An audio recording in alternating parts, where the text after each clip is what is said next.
every single day of my life, I know that this day is a gift, that I don't necessarily have as many left as I would like.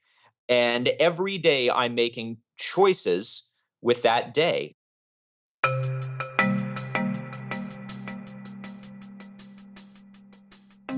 All right, today I'm wasting time with Greg DeKoenigsberg. Greg, welcome to the show. Thanks, John. How are you? I'm doing very well. So, who is Greg?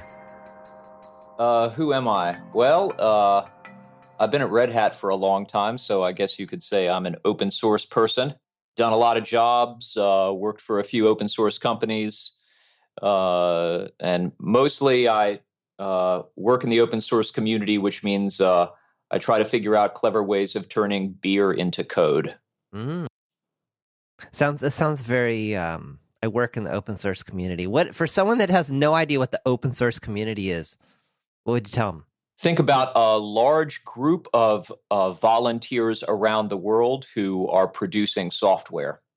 That's essentially what the open source community is. And in the community role, our job is to rally those people around common causes, common ideas, common projects, and make sure that they are able to contribute and share all of the value that they can share. And now we could spend the whole podcast going down the whole road of why would they do that for free? Yeah, but we won't. We could. No, we won't do that. That's a whole other podcast. So Greg and I met several lifetimes ago, Fedora 7 or 8 time frame, which is, I don't know, 10 years ago, maybe. You were, I think, going on to open source satellite, spacewalk, Max Spivak. I think he was your partner in crime. Yeah, we ran a little internal team that tried to figure out how to share the open source lessons that we had learned while he was Fedora project leader, and did all kinds of stuff around Red Hat. Yeah. So we recently got reconnected and talking, and we're looking for things we could talk about. And you said, this whole idea of wasting time, how do we do it? Or what are the ways we waste time? And then what are the ways we counteract that? I don't know about you, but sitting down at a laptop for a living is absolutely perilous to your. It's the new smoking. It's awful as far as time hygiene goes. It's you decide you're going to take a 2-minute break from that thing that you're thinking super hard about, and then you look up and it's 2 hours later, and you're on Wikipedia reading about yak herders. Right. And you just look up, it's like, oh, wow, I just lost an hour or 2 hours. And how did I get here? Right. So what are your favorite ways to waste time? Well, all the dumb stuff. Right. So I'm a hockey fan, which is unfortunate for me because I'm a fan of the NHL Carolina Hurricanes, and they've missed the playoffs for 9 straight seasons. So that's not really a fun thing, but it's an addictive thing. So there's this message board for Carolina Hurricanes fans, and I go there and see what people are complaining about today and what bad decision the team made and how terrible the loss was last night. Or I go onto Facebook like everybody else and spend hours,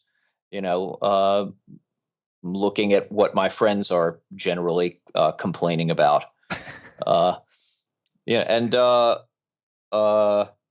And there are other things that I enjoy doing.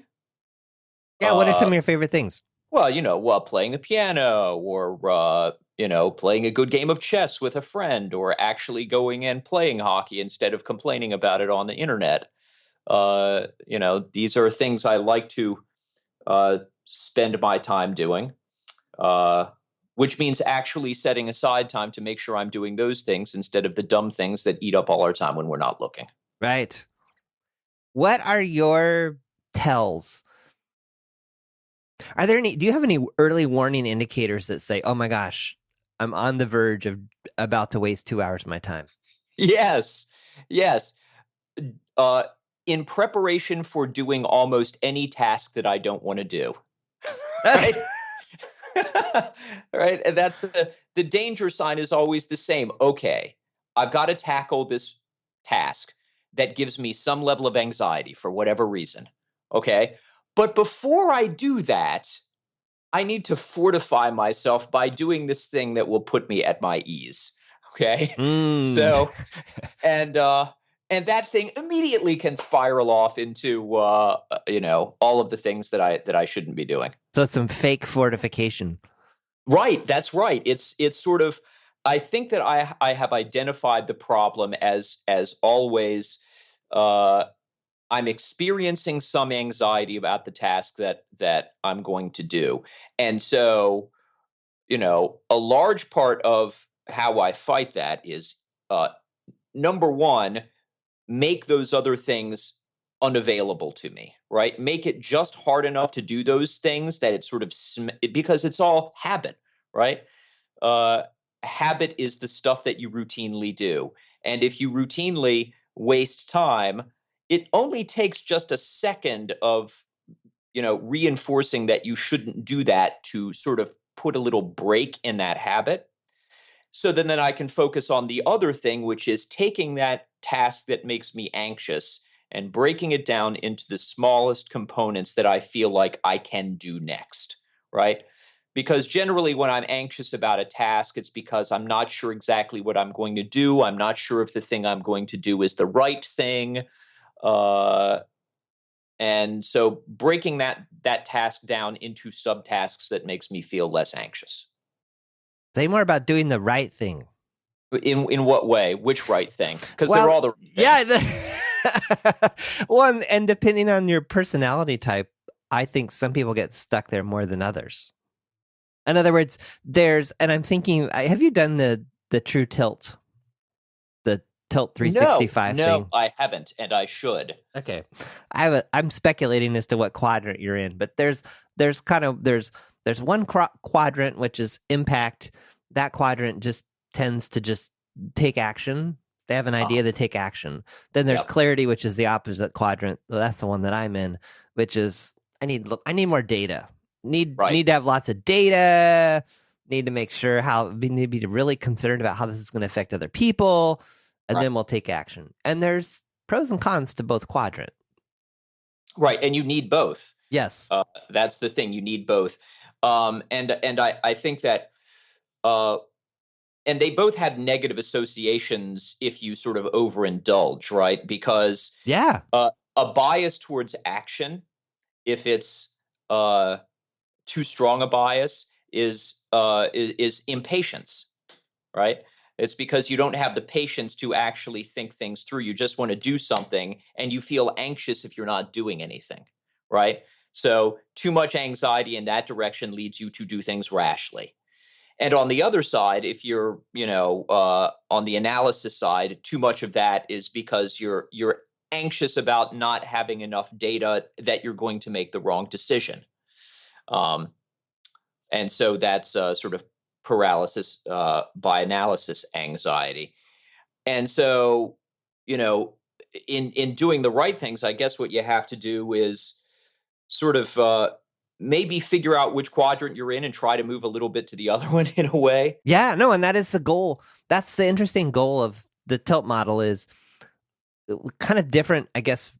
The true tilt essentially draws out where do you naturally start from, or where do you go under stress? But the goal is agility, moving to different parts of the model as it suits you, as it suits whatever you're trying to accomplish or whoever you want to be. Which I like different than the Myers-Briggs, which is like, well, I'm just an INTJ, I'm an introvert, and this is what I do, and so deal with it. Right. So, but I think it's fascinating. I had never thought of the idea of anxiety related to wasting time. I'd always thought of it as kind of just this mindless activity that we slip into because we're procrastinating, not because we're anxious about something. Yeah. Well, when you're in the zone, when you can actually get into the zone, and I don't know if you've ever read Flow, right? Which is a thick book. I don't know if you've made it through it. I haven't. It's not a very long book, but it's very dense. Yeah. I started reading it and I didn't get in the flow. So okay, now I don't feel bad. Right. So it's it's great to know about flow. It's great to understand flow. It's great to understand how you get into flow. I think you can do that without reading the book in depth. But at some point, I will. I'll read that book. Yeah. But when you're in a flow state, and you're in a flow state because you're engaged with what you're doing. You feel like there's a goal that you're trying to get to, and you feel like your energies are well marshaled towards that goal.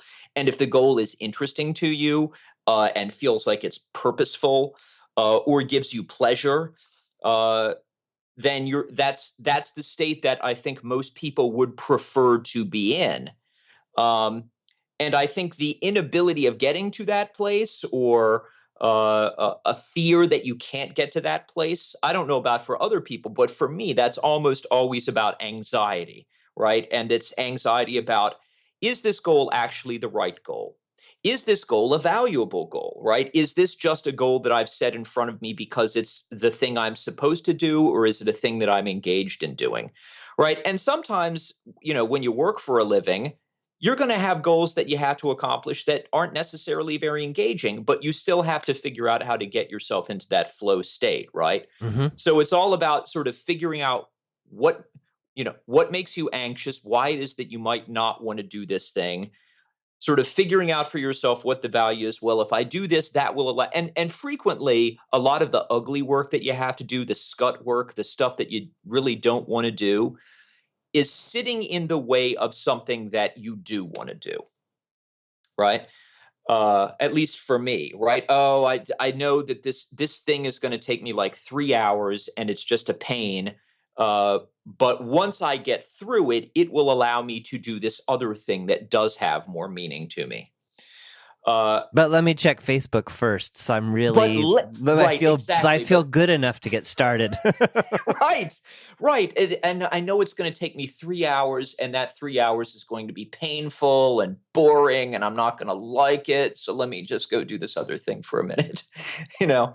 And so one strategy I use is just figuring out how to break that thing I don't want to do into blocks that I can actually digest, you know. And this may, and sometimes this means turning what should be a 3-hour task into a 6-hour task, right? And I just have to be honest about that. But if it's sort of a boring task that I'm grinding through, part of making it is being honest that what might be a 3-hour task for someone who's more suited to it is a 6-hour task for me. And maybe it means, wasting time for 5 minutes here, but really limiting to 5 minutes and then getting back to the next 15-minute block of the hard thing. So are you a Pomodoro guy? Oh, I like Pomodoro tomatoes. Are you familiar with the technique? I'm not. What? Maybe I am, and I just don't know it. You've been doing it. Look it up on the Wikipedia. It's Don't tell me to do that, because I'm going to spend the next 20 minutes figuring out the Pomodoro technique instead of doing what I have to do. Just tell me, John, what is the Pomodoro technique? It's 25 minutes of work followed by a 5-minute break, and you do that. They recommend 2 or 3 of those, and you take a 20 or 30-minute break. In fact, that is exactly what I do. I didn't know the words. I had many years ago. I guess I can say that now. It was like 8 years ago, and that is many years ago. I actually had an executive coach. I had stepped into a new role in a new organization as the CTO, and working with my CEO, she identified some things that she thought I needed to work on. And so I got an executive coach for a few weeks. And that technique, which she didn't tell me was the name of the technique, but that is exactly the technique that she recommended. And it is the technique that I have used in some form or another to this day. So it was a game changer. It really was. You don't break all your bad habits at once. And I'm not going to sit here and say that I've got my day blocked off into perfect blocks and that. But when I get stuck, it is a technique that I go back to again and again. Where do you tend to get stuck? Well, I tend to get most stuck when I'm not convinced that what I'm doing is actually the most useful or optimal or right thing. I spend a lot of my time thinking about what is the real critical path. Yeah, I share that with you. Yeah, I would say I tend to do the same thing. I think most people want to spend as much of their life as they possibly can in meaningful pursuits, whether that pursuit is work or personal, relationships, achievements, uh, and I think that's what flow state is, right? Is being engaged in meaningful work.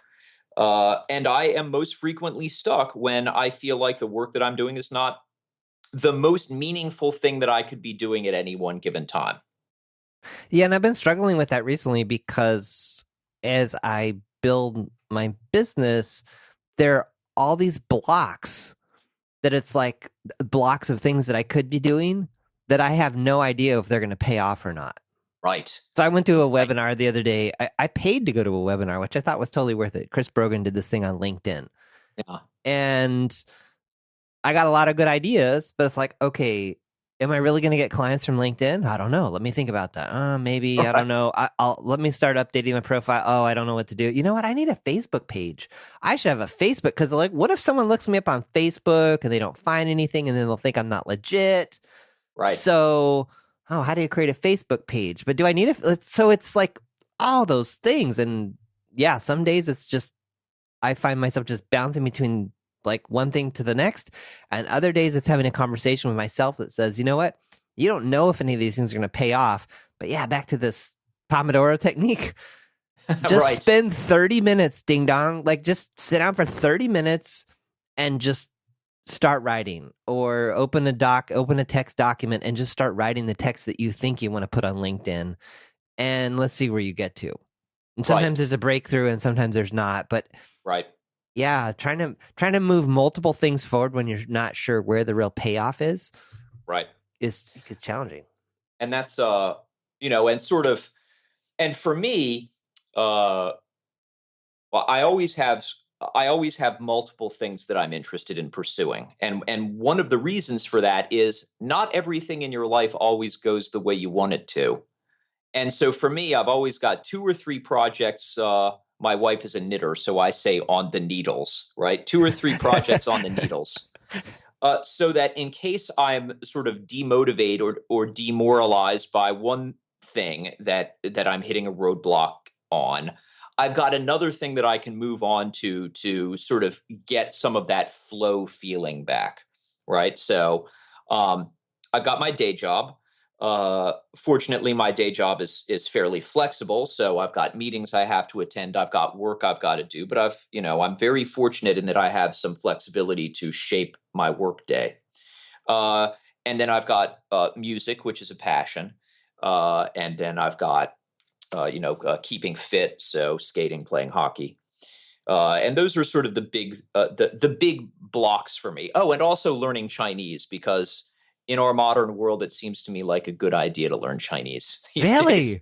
Really? Yeah, I am. Wow. It's buhao, not good so far. But I'm getting there. Hey, are you familiar with, this is a total tangent, but are you familiar with this book by Thomas Friedman called Thank You for Being Late? I'm not. Did you ever read The World is Flat? I did. Yes, I read The World is Flat. It's like the updated version of that, and it'll blow your mind. Oh. There's tons of possible Red Hat stuff. I'm about 5 chapters in, and I'm listening to it on audio at double speed, which is just about right for me because it's super dense. It's like 500 or 600 page book. Anyway, he's talking about how all these convergences of the cloud and all these different things are rapidly speeding things up. He hasn't talked about China yet, but I'm guessing that he will. So yeah. Anyone out there that's involved in technology, cloud computing, open source stuff, it's like Moore's law, like it explains all that stuff and ties it together, and AI in a way that I hadn't understood before. So thank you for being late. Yes. All right. Thomas Friedman. Yeah. Where were we? Having various things,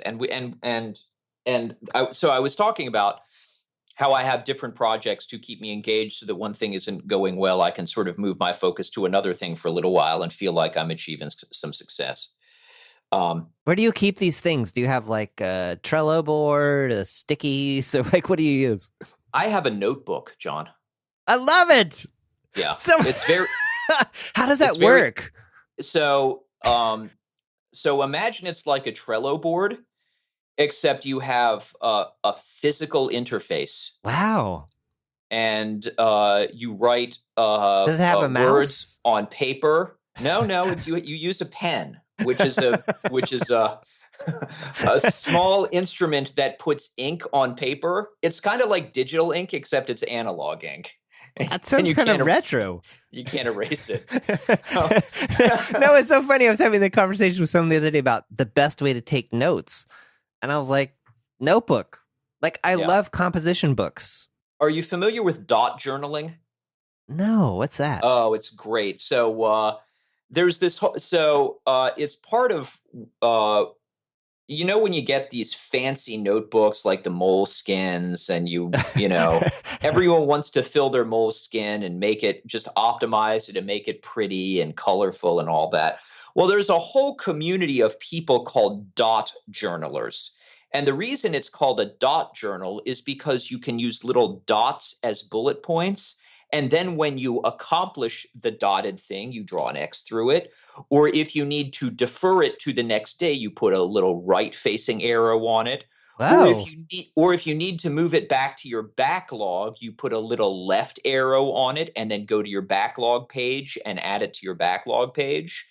And then when you go through your backlog page, you put a little right arrow through something that you're moving back into your daily workload. Right. So it's sort of a combination of the getting things done methodology. But actually achievable. That is actually achievable with pen and paper. Right.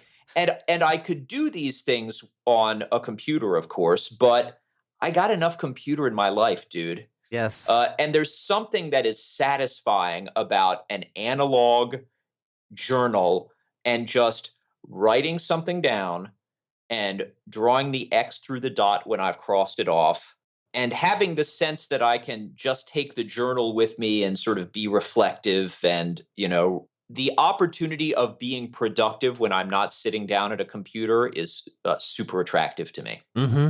And with these journals, like, one thing I've learned the hard way is that they stay open.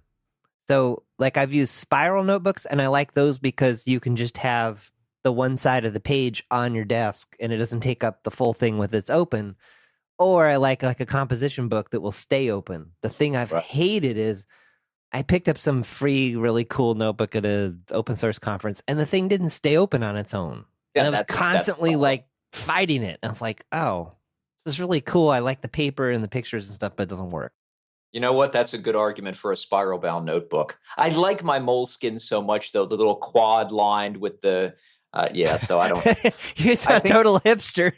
I am. I gotta say, I think that's just an affordance that I just have to give up.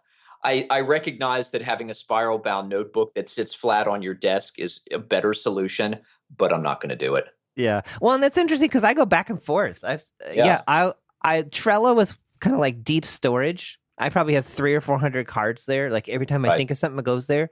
Yeah. But I rotate between Post-its and a Sharpie, blank piece of copy paper with boxes where I just like put what needs to happen, and I just put circles or boxes around them and then cross them out. Right. Yeah. So you've got this dot journaling technique going on in your Moleskine. Yeah. And that helps you stay organized in terms of what are the things you're working on and what's going to get you into flow. It does. And, and everybody's got different techniques, mine is not, it's just a way of keeping notes for yourself in whatever way fits best with your brain at the time. For years, I avoided paper like the plague because I thought it was inefficient. As I get older, I realize that I also am inefficient. And, it just helps. It helps my brain. It helps get me centered, Well, and I liked what you were saying about getting away from the computer. Something I started recently was, I would reward so, I would do my 30 minutes or whatever, do a couple 30 minutes. And I was like, well, I need a break, or I'm spinning my wheels. I'll take a break. I'm a sucker for Minecraft. My son and I started playing together. Yes. That's like one of my biggest time wasters. I love Minecraft. Really? That used to be one of mine too. I even had it on my phone. I had to take it off. Which I was talking to my friend. He has a son that's like 13, and he thinks it's just hilarious. He goes, "That's a game for kids. What are you doing playing it?" It's an immersive world that's awesome. Okay, well, I'm looking. You know what? Maybe I'll throw it out to you, because I would love to find some adults to play with.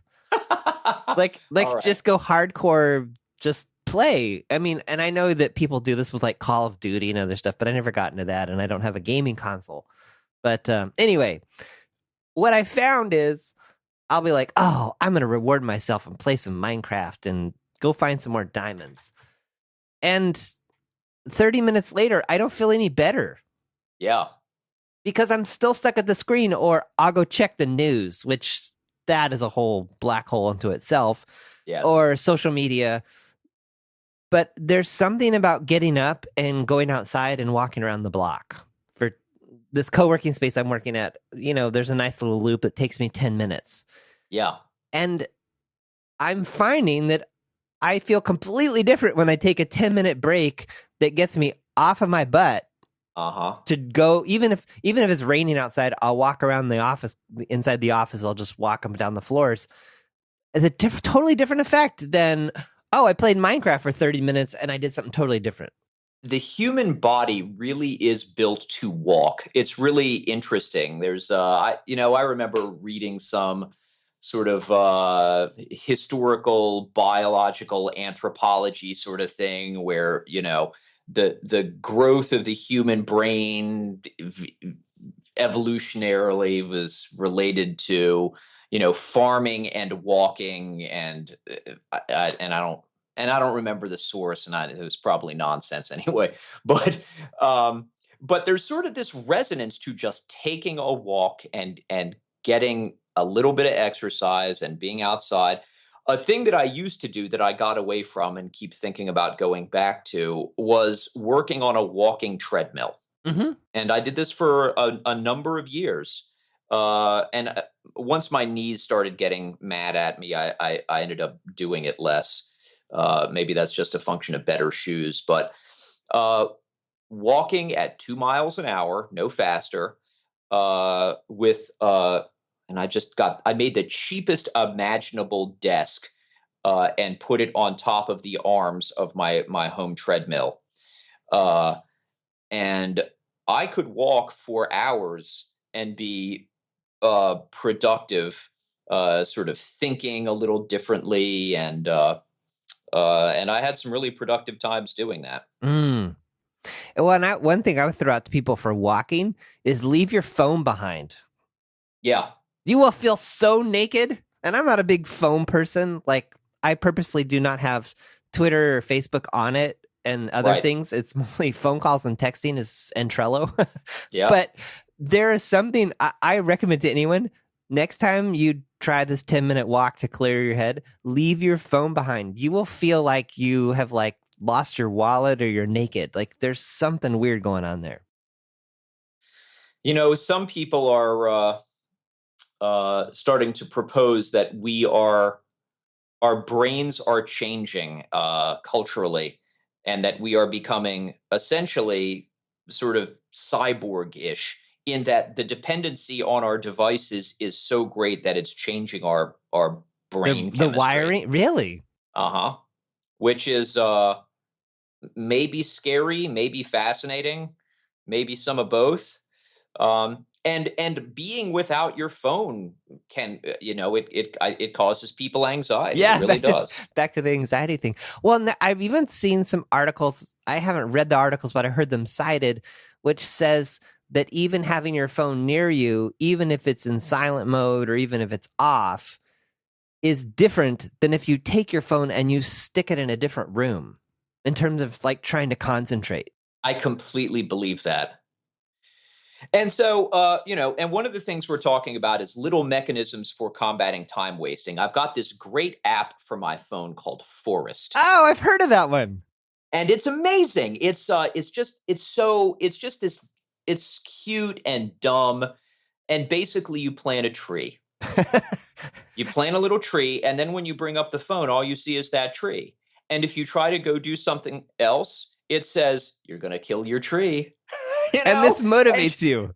And so it's just that little bump of, oh, right, I don't want to.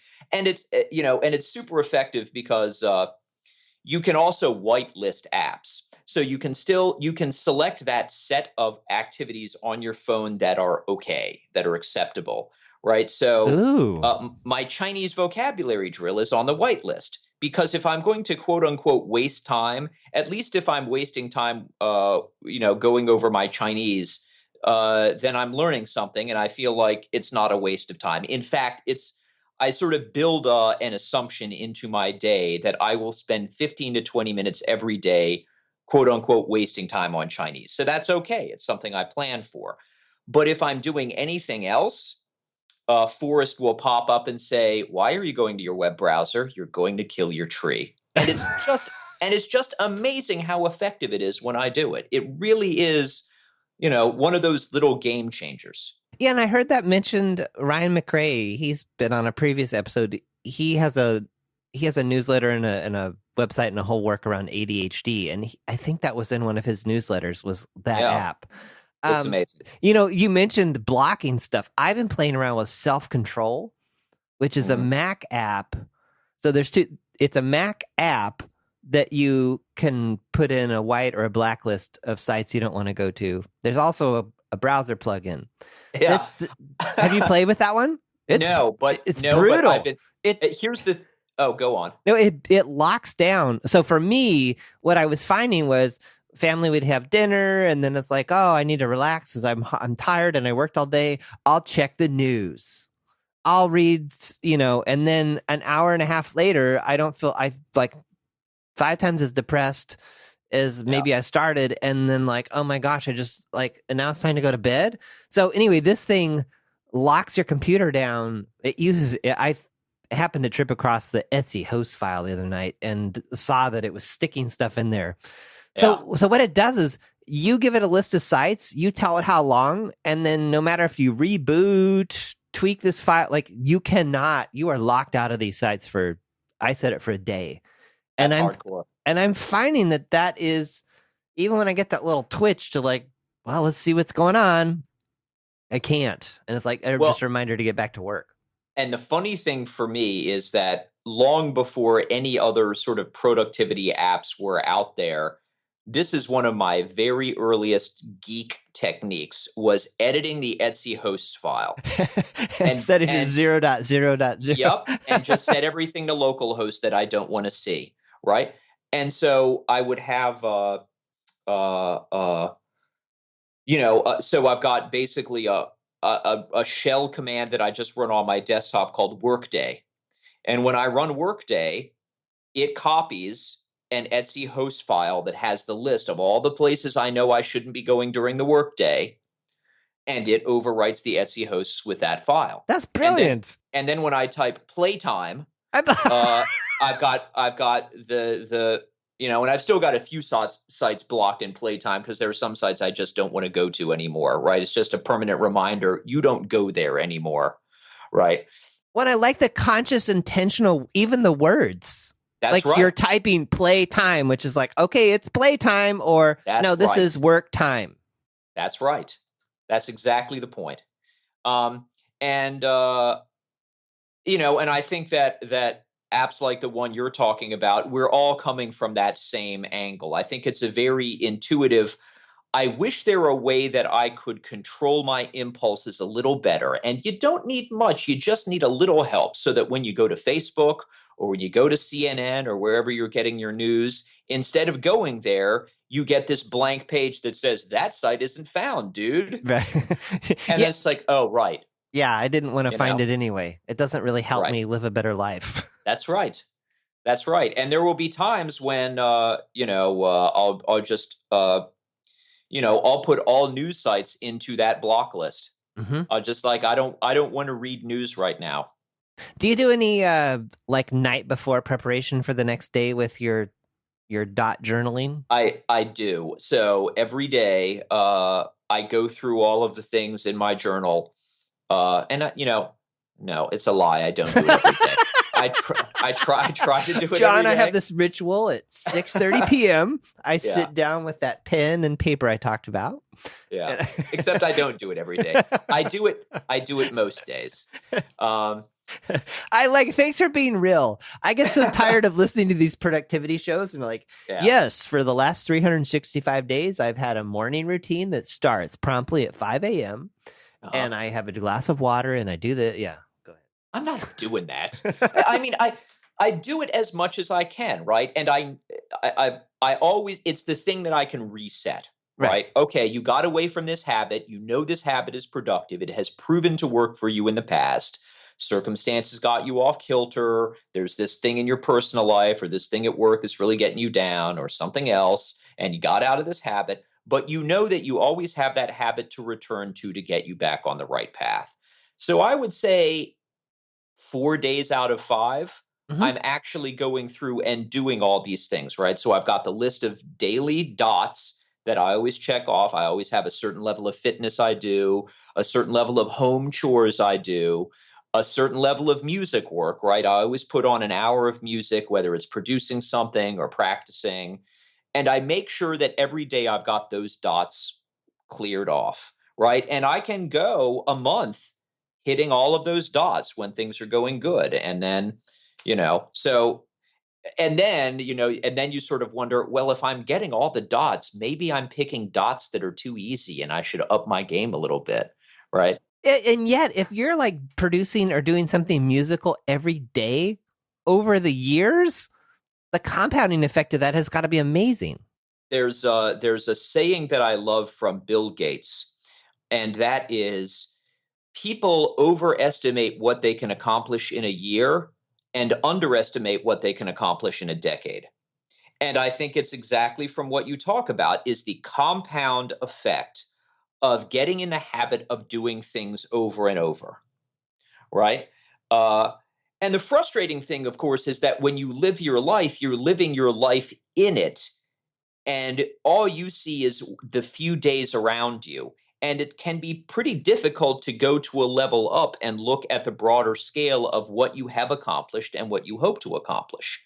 You know, I play music every day, and I'm terrible, right? And I'm and just a and but is this so? Yeah, so okay, you're terrible, but I'm not sure how seriously to take you there. No, I'm not, of course. I'm actually pretty good, but in my own mind, I've got all of these things that I have yet to accomplish, so I'm terrible. And other people are like, dude, that sounded great. Why aren't you out like playing professionally? I'm like, well, I'm not good enough, you know. But so this hour a day, like scale of 1 to 10, where 10 is just like, or no, where 1 is just an utter grind. You have to have some negative consequence or you won't do it. And 10 is like, oh, no effort at all. Like, how would you score that? It depends on the day, right? Uh, some days I'm feeling it and it's a 10 and that hour becomes 4 hours, right? The hour is the minimum unit though. It's like you must spend at least an hour. And if you feel it and you go over, great. And then on those days when I'm not feeling it, I'll put in 20 minutes and I'll be like, that's part of an hour. Good enough. Because it's awful, right? And I'm not feeling it. But that conscious effort to always try to put in the time, no matter what, is the thing that produces. Have you done anything with negative rewards? Do you know what that That's is? that scares me. Okay. So I have done that with some clients. Yeah. And yeah, it's what's interesting about it is, so for people that aren't familiar with what a negative reward is, it's the idea that if you don't do something, you will do something else. So the quickest way to summarize or explain this is think of a political organization, a political party, or a not-for-profit that you utterly despise. Yeah. And you make a commitment that if you don't follow through on what you're going to do, you're going to send them some money. there's no way I would be able to make that stick. But here's what's fascinating. So I did one of these a few years ago. It was that I was going to blog every day for 30 days, or I was going to send this person $100. And man, I was always 3 days ahead, or at least like there was no way that I was not going to succeed. Fascinating. And it's been interesting in talking with different clients. Sometimes this comes up. It's like, well, no, there's no way that I would write that check. And then my next question is, well, then how committed are you to this idea? In other words, if you want this thing really badly, how badly do you really want it? Yeah. And yes, this can be pushed to extremes and gets ridiculous. But, I have one person that, if they didn't write every day, they were going to wear the red baseball hat for a whole day. And, there was no way that there was no way that they were not going to write. So, I don't know. I don't know how effective that would be, because I would simply not wear the red hat. Man is a rationalizing creature, right? And wait, and so you would commit to it and then not do it? Yeah, yeah.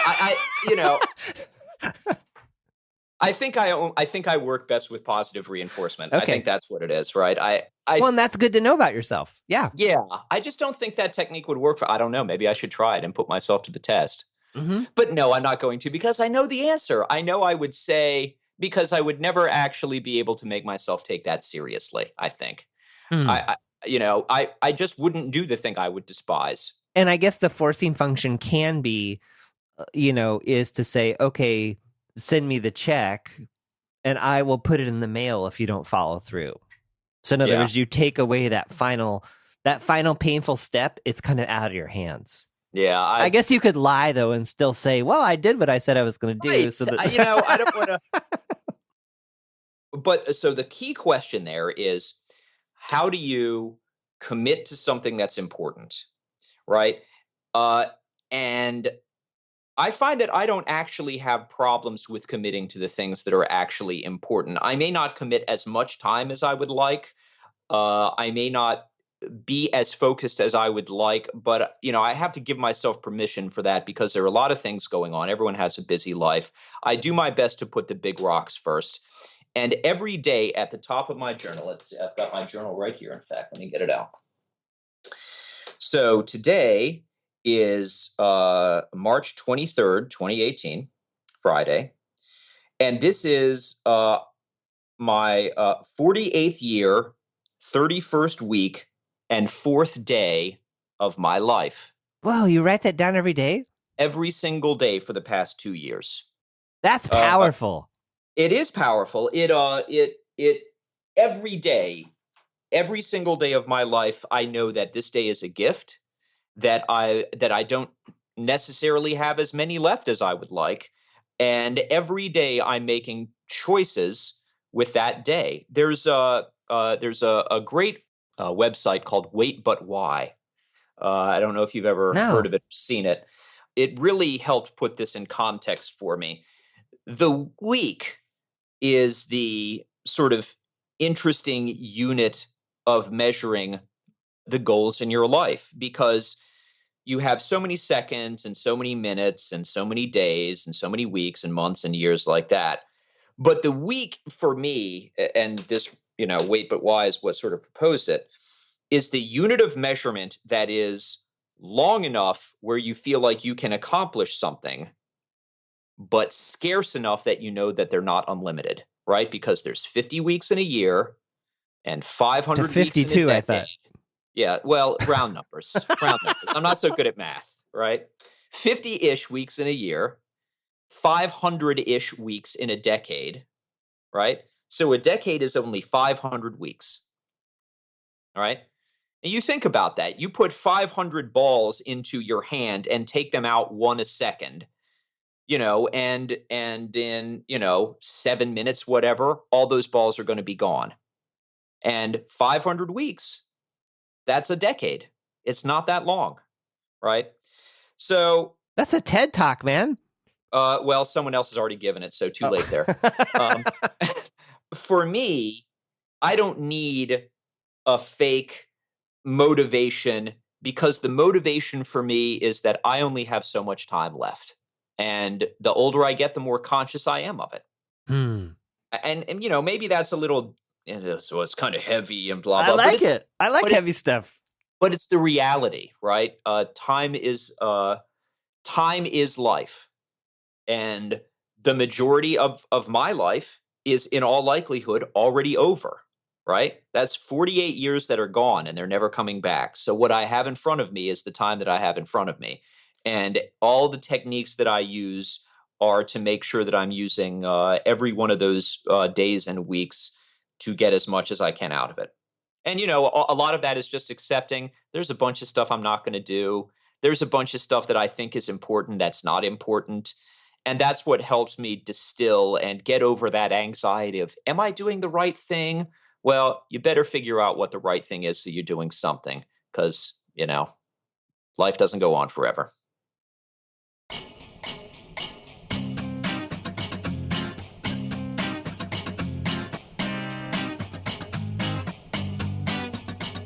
Thanks for listening to The John Polster Show.